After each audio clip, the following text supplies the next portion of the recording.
Welcome to our forest home kitchen, a space that has transformed from a dated 90s design into something contemporary and warm. In this video, we're taking you through the entire journey of creating this kitchen from demolition to the final touches. We are Vera and Søren, and we moved into the woods several months ago.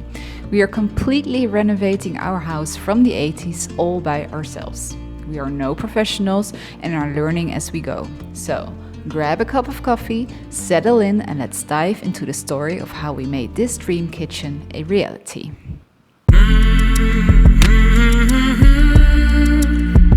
We started with this, a classic 90s kitchen that had served its time. We rolled up our sleeves and tore it all down. We couldn't wait to take out the old kitchen and start creating something that felt truly ours. Tearing down the cabinet that separated the kitchen from the living room was especially exciting. We were eager to see how opening up the space would transform the feel of our home. Before we could move forward with building the kitchen, we needed to tackle another project first, replacing the old gravel floor. We wanted to have a floor heating system installed, but we couldn't do that without removing all the gravel. Taking it out turned out to be an enormous amount of work. Søren spent days on his knees with a hammer drill getting all these little stones out of our living room and kitchen. But he managed to get it done and the floor heating was installed. With the old kitchen gone, we had a blank canvas to start planning the layout of our new kitchen. We took this opportunity to experiment with the shape and size of our future kitchen island using boxes. We continued work on the floor. We went for a polyurethane floor, a process that involved several layers. We first had to fill the milling slots from the floor heating with a scratch coat, then level everything with a self-leveling compound, and with some primer in between all the layers, we could pour the polyurethane floor. We did this for the entire living room and kitchen and spent days on our knees getting this floor done, but it was totally worth it.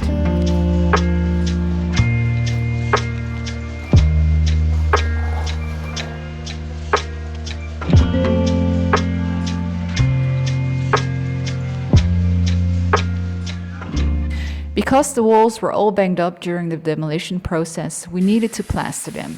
Søren had some experience at this point, but this was no small task. Eventually, I also did a few walls with a special compound for the lesser banged up walls, and I actually really enjoyed doing this.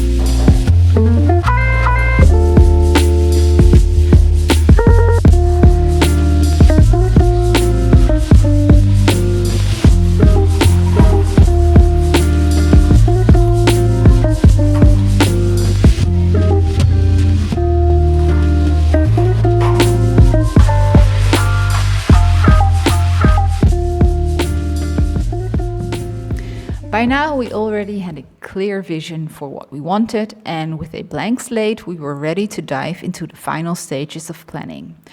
We wanted to design a kitchen that felt modern yet timeless, blending natural materials like walnut wood with practical features such as durable countertops, a lot of storage, and high-quality appliances. We chose a neutral clay color for the cabinet wall to complement the rich tones of the walnut, and it was all about creating a space that felt warm, functional, and cohesive. We began building the kitchen with a foundation of IKEA cabinets. These cabinets are a sturdy base and budget-friendly, allowing us to focus our budget on adding custom high-quality items. Their modular design makes it easy to adapt them to what we needed.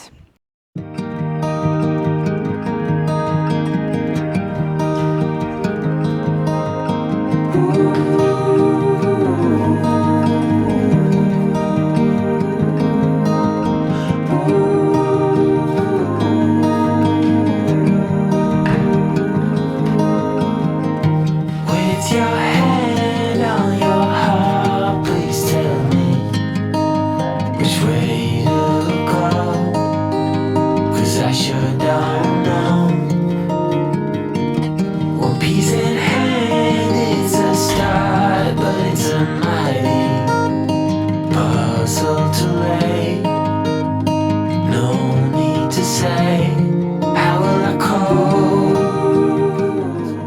Over here we are missing a small cabinet. It was out of stock, so it's just a tiny little cabinet. And on this side we have some drawers.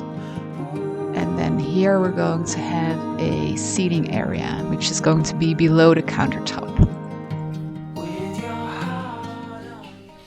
Today we're going to do some painting. So I'm in the future kitchen right now, and we're going to paint all the walls here and perhaps also a little bit of the living room.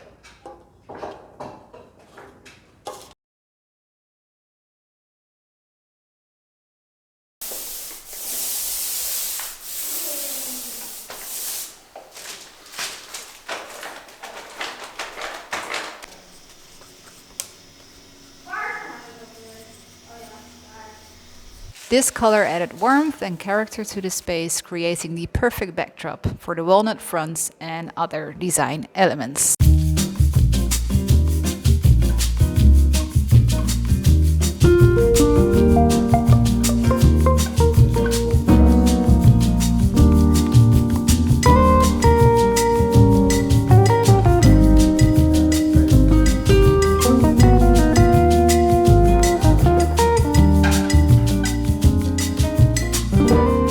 Next up was the installation of the cabinet wall, and at the same time we were also drilling holes through the floor beneath the kitchen island to accommodate all the necessary piping. This was a bit scary at first, but with the crawl space underneath, this was not too difficult. The walnut fronts, custom made by our carpenter, became the highlight of this kitchen. Before we installed them, we spent time oiling the walnut fronts to enhance their natural grain and bring out their rich tones. Okay, so we are in our garage right now. So as you can see, we've already oiled quite a bit, and we'll probably need a second layer for this one as well. These are all the drawer fronts, so this is going to be the handle on it. And well, this is what it looks like. So this is the before, very dull, and then it gets darker. At the same time, we painted the cabinet wall fronts in the clay color we had chosen. A warm, neutral hue that would perfectly complement the walnut wood, and it was slightly darker than the walls. Each front needed 2 coats, so we spent a few days painting them.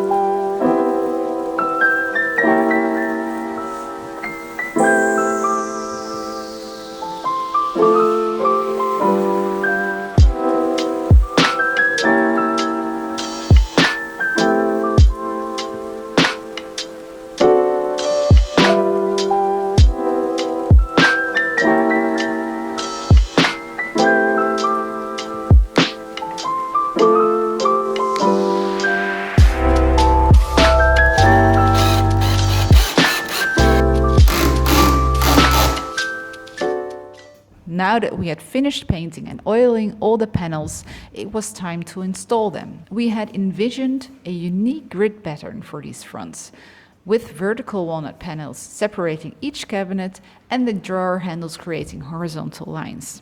We had seen this before on Pinterest and thought it would add some depth and interest to our island. In this footage, you can see us carefully installing each piece, making sure everything aligned perfectly.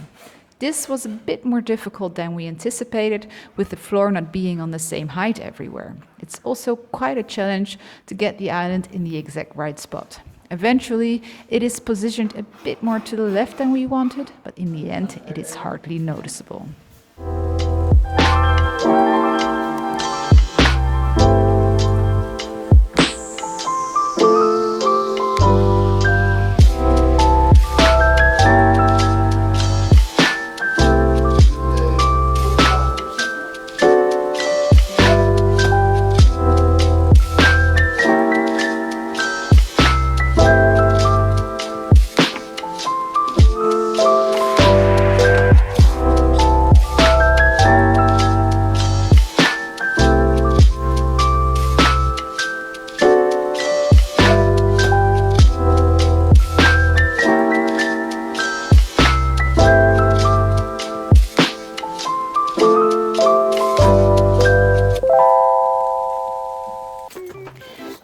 was time to put together all the drawers for in the island. And in true IKEA spirit, it wasn't always super obvious how to do it.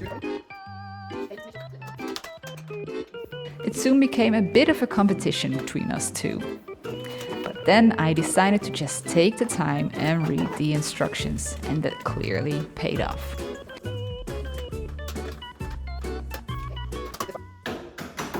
Once we installed the drawers, the grid pattern we were going for became visible. We absolutely love it. It gives the island so much more character.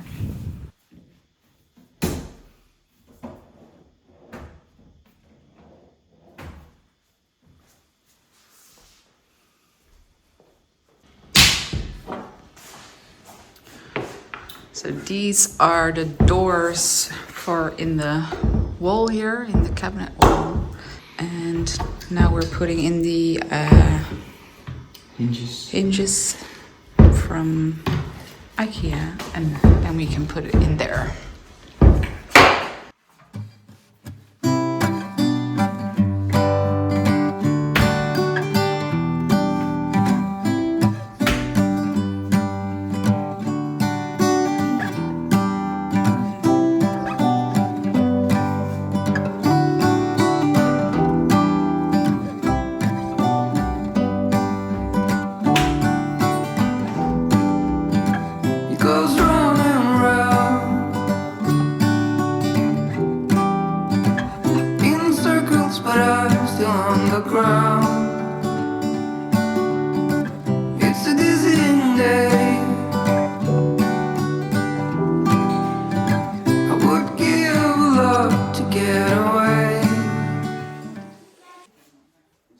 The last thing to do before we could get someone over to measure everything for the countertops was install the coffee corner in the cabinet wall. We first had to build the entire nook and then slide it into place. But before we could do that, we had to get it on the right height, and this thing is heavy. We decided to take it one step at a time, literally. This way we wouldn't have to lift the whole thing at once, and that worked pretty well. Luckily, I had these rolling cabinets for my business that were almost on the exact right height.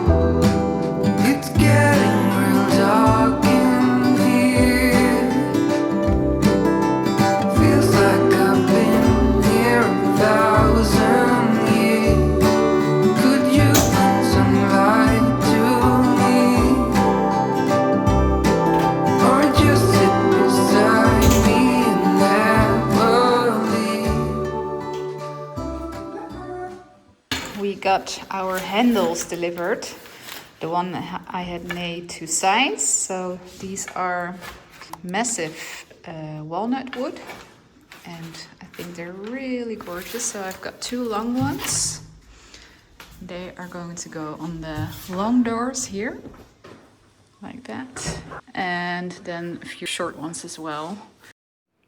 Next, we installed the walnut handles, which added a finishing touch to the cabinets. I chose these to tie the cabinet wall together with the walnut island. Then came a major milestone. The countertops arrived.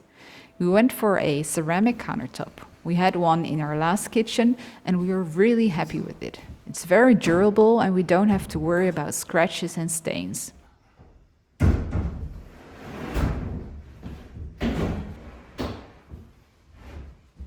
We actually wanted it to be about half the thickness it is now, but that will cost a lot more. So we opted for this size.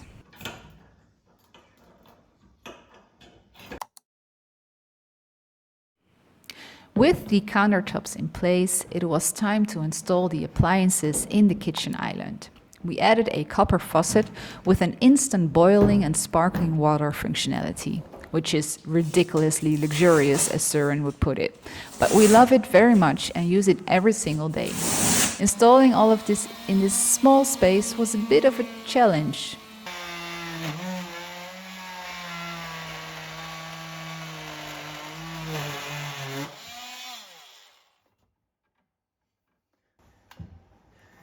Niet per ongeluk de waterleiding doorzagen. Nee, dat lijkt me beter van niet.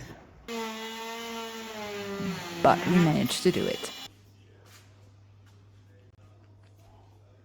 Sluit aanslaan. Yes. Open watertoevoer. Ja, dat had hij gevraagd. Maar dat heb ik dus niet gedaan. These are all the things that come with the faucet. And then we also had to add the normal drain, of course.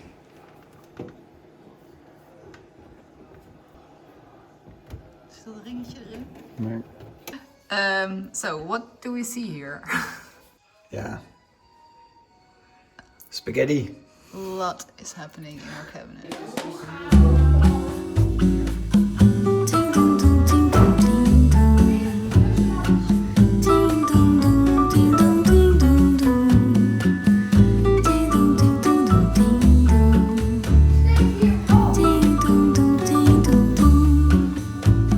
Piso nessa areia fina, vejo no mar uma menina.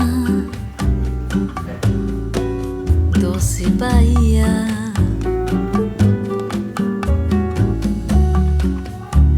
Vejo dominó na esquina e banguelo sorrindo de alegria. Doce Bahia. No alto da ladeira, aperitivo e piscina. Enquanto na ondina tem jacaré e capelinha. No alto da ladeira, aperitivo e piscina. Enquanto na ondina tem jacaré e capelinha.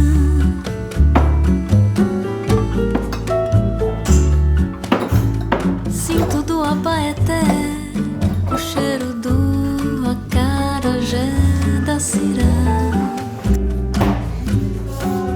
Doce Bahia.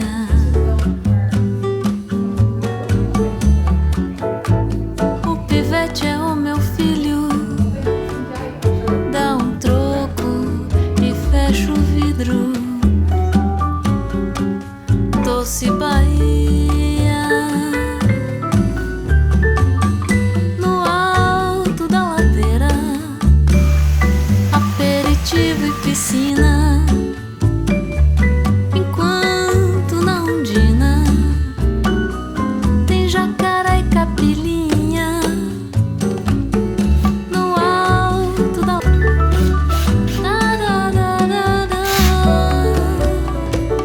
tem jacaré e capelinha.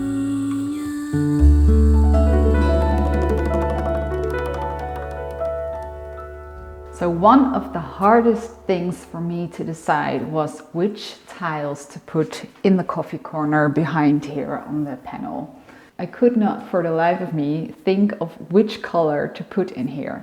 So first I thought beige, but then it would be beige, beige, beige, and everything would be beige, and I think that would have been too much. So I wanted some more color in here, but which color would be suitable as we don't really have any color in here yet. Finally, I decided to take a color which is inside the countertop. So when you look at the countertop up close, there are different colors in here. And we also have this kind of brownish, reddish color in here. And I thought, okay, that's it. That's the one I'm going to take. One thing I knew already pretty early on is that I wanted to have this kind of tile. So this is called a Kit Kat or a finger tile, and they are placed on a mat. So this is just a part of the mat, but then you can easily attach it. You don't have to do it one by one. And we had to figure out how to cut it to size. So Søren has been trying different methods, but eventually we found the right one. So today is the day, and we're finally going to tile our coffee corner.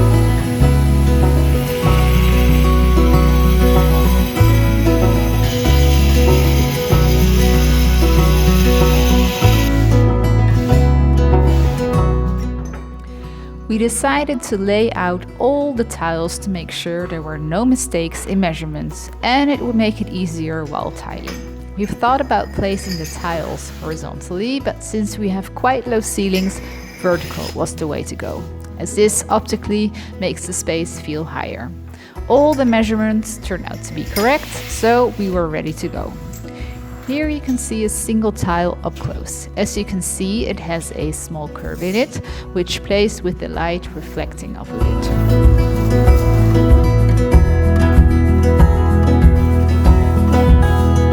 We made sure everything was protected and started applying the glue.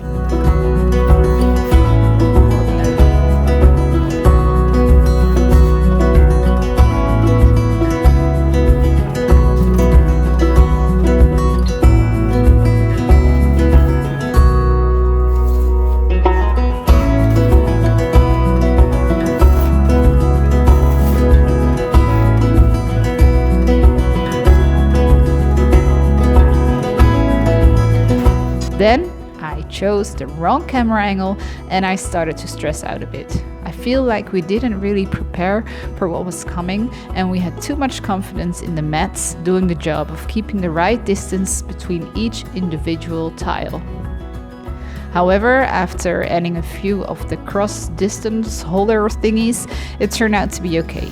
The glue didn't dry too fast and we had some time to adjust it all.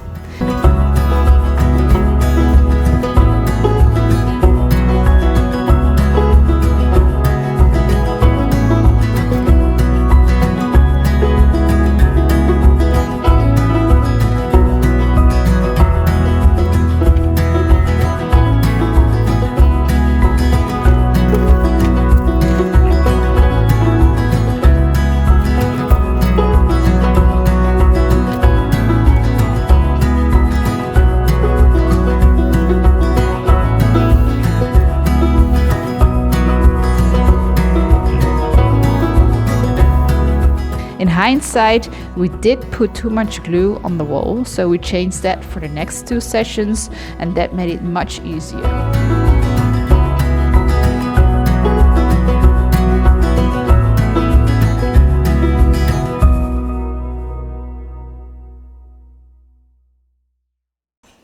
In the end, I think we did quite alright.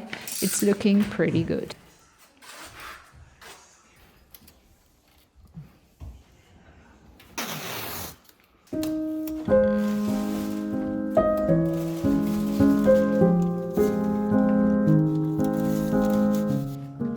After it all dried for a few days, it was time for one more step, the grout.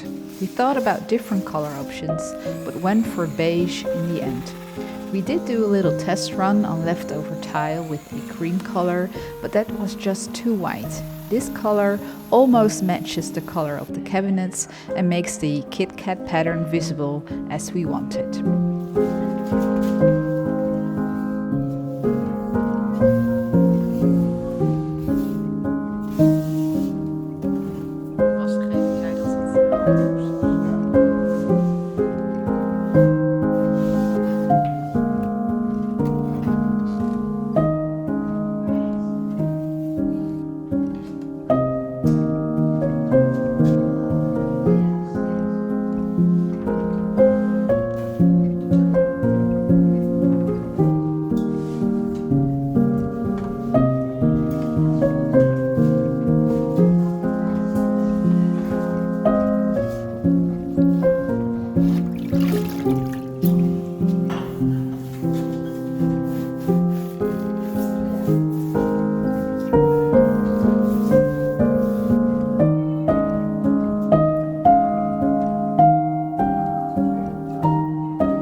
Happy with our choice of tiles. It looks very contemporary and the color adds some warmth and depth.